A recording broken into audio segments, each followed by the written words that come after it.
دوستو، مہربانوں، پاکستان کی امیدوں کے محور و مرکز بچوں، اللہ کریم آپ کو ہمیشہ کرم کے دائرے میں رکھے۔ آج میں ایک دکھ کا اظہار کرنا چاہتا ہوں، ایک تاسف کا اظہار کرنا چاہتا ہوں، اور اس موقع پہ مجھے حضرت علامہ اقبال کا شعر یاد آ رہا ہے۔ وائے ناکامی متاع کارواں جاتا رہا، کارواں کے دل سے احساس زیاں جاتا رہا۔ یہ متاع کارواں کیا ہے جو میرے دل میں ہے؟ ہماری ایک بہت بڑی خامی ہے کہ ہم اپنے ذاتی مفاد کی خاطر اپنے مذہب کو بیچتے ہیں اور ذاتی مفاد حاصل کرنے کے لیے مذہب کا بے دریغ استعمال کرتے ہیں۔ کچھ عرصہ پہلے سے ایک ٹرم بہت یوز ہو رہی ہے، ریاست مدینہ۔ کچھ لوگ، کچھ سیاستدان تو یہ کہنے لگے کہ ہم ریاست مدینہ بنا رہے ہیں۔ مجھے بہت امید تھی کہ ہمارے علماء کرام، ہمارے پیران عظام اس ٹرینڈ کو روکیں گے اور اس کے اوپر آواز اٹھائیں گے، لیکن وہ چپ رہے۔ جو مخالف پارٹیاں تھیں انہوں نے بھی یہ کہنا شروع کر دیا کہ یہ دیکھو، یہ ہے ان کی ریاست مدینہ۔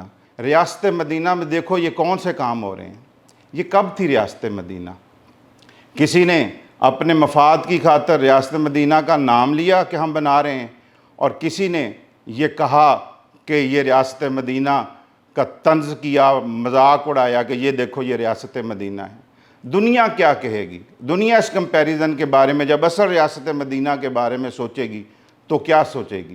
کوئی ریاست مدینہ اب قیامت تک نہیں بنا سکتا۔ وہ بنانے والے تھے جو بنا گئے۔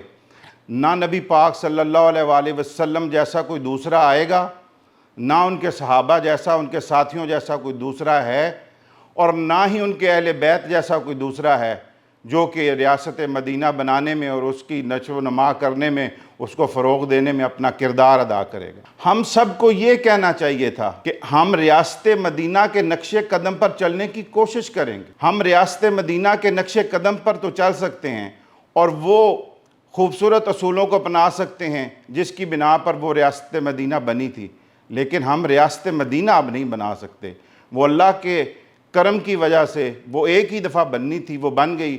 اب قیامت تک دنیا اس ریاست مدینہ کے نقش قدم پر چلے گی۔ ہم الفاظ کے چناؤ میں محتاط نہیں ہوتے، یہ بڑے دکھ کی بات ہے۔ مجھے حضرت خواجہ فخر الدین سیالوی رحمۃ اللہ علیہ کا شعر یاد آ رہا ہے۔ باب جبریل کے پہلو میں ذرا دھیرے سے فخر جبریل کو یوں کہتے ہوئے پایا گیا، اپنی پلکوں سے در یار پہ دستک دینا، اونچی آواز ہوئی عمر کا سرمایہ۔ ہم اپنی مفاد پرستی کی وجہ سے اس خوبصورت نام پر ایسے طنزیہ باتیں کرتے ہیں کہ ہمیں قیامت والے دن اپنے نبی پاک صلی اللہ علیہ وسلم کے آگے شرمندہ ہونا پڑے گا۔ میں آپ سے درخواست کرتا ہوں کہ اپنے ذاتی مفادات کے لیے یہ خوبصورت جو اصطلاحات ہیں ان کا استعمال مت کریں، اور کوشش کریں کہ ہم ریاست مدینہ کے اصولوں کے اوپر، اس کے نقش قدم پر چلیں۔ اللہ تعالی ہمیں توفیق دے کہ ہم ان رہنما اصولوں کو اپنائیں اور ان عظیم شخصیات کے نقش قدم پر چلیں۔ اللہ تعالی ہمیں اپنے ذاتی مفاد کے لیے